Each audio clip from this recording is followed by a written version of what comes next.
బుడమేరు వరద వచ్చిన తర్వాత బుడమేరు వరద వలన విజయవాడ నగర ప్రజలకి కష్టాలు కన్నీళ్లు మిగిలితే చంద్రబాబు నాయుడు గారికి తెలుగుదేశం పార్టీకి కూటమికి మాత్రం కోట్ల రూపాయలు మిగిలాయి. ప్రజలకేమో కష్టాలు కన్నీళ్లు మిగిలాయి. చంద్రబాబు నాయుడు గారికి తెలుగుదేశం పార్టీకి కూటమి నాయకులకేమో కోట్ల రూపాయలు మిగిలాయి.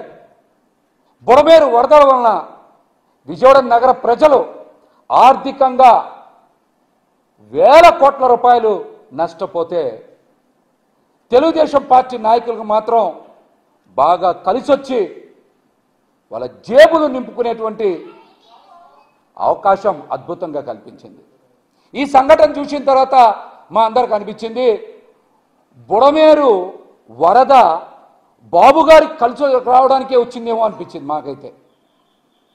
చంద్రబాబు నాయుడు గారికి వందల కోట్ల రూపాయలు మిగల్చడానికే బుడమేరు వరద విజయవాడ నగరాన్ని ముంచెత్తింది అనిపించింది.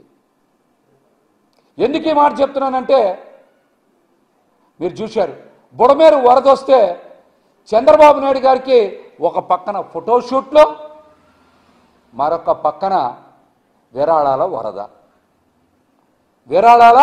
వరద వందల కోట్ల రూపాయలు మరి చంద్రబాబు నాయుడు గారికి తీసుకొచ్చి ఇచ్చారు. ఎక్కడైనా చూడండి ఫోటోషూట్లే బాబు గారి. మనకి ఒకసారి జేసీబీ ఎక్కారు, ఒకసారి పడవ ఎక్కారు, ఇంకొకసారి నడుస్తున్నట్టు పడవలో కూడా చూశారుగా ఎదురు లాక్కొని వెళ్ళేవాళ్ళు కొంతమంది.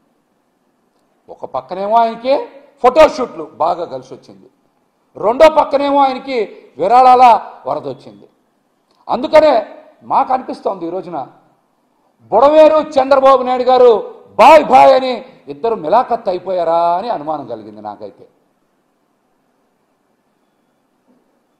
నగర ప్రజలనేమో బుడమేరు ముంచెత్తి కష్టాలు కన్నీళ్లు వేల కోట్ల నష్టమేమో నగర ప్రజలకు మిగిలించింది బుడమేరు. కానీ ఇదే బుడమేరు చంద్రబాబు గారితో మిలాఖత్ అయిపోయి చంద్రబాబు గారికి టీడీపీ కూటమి ప్రభుత్వానికి వందల కోట్ల రూపాయలు లబ్ధి చేకూర్చింది.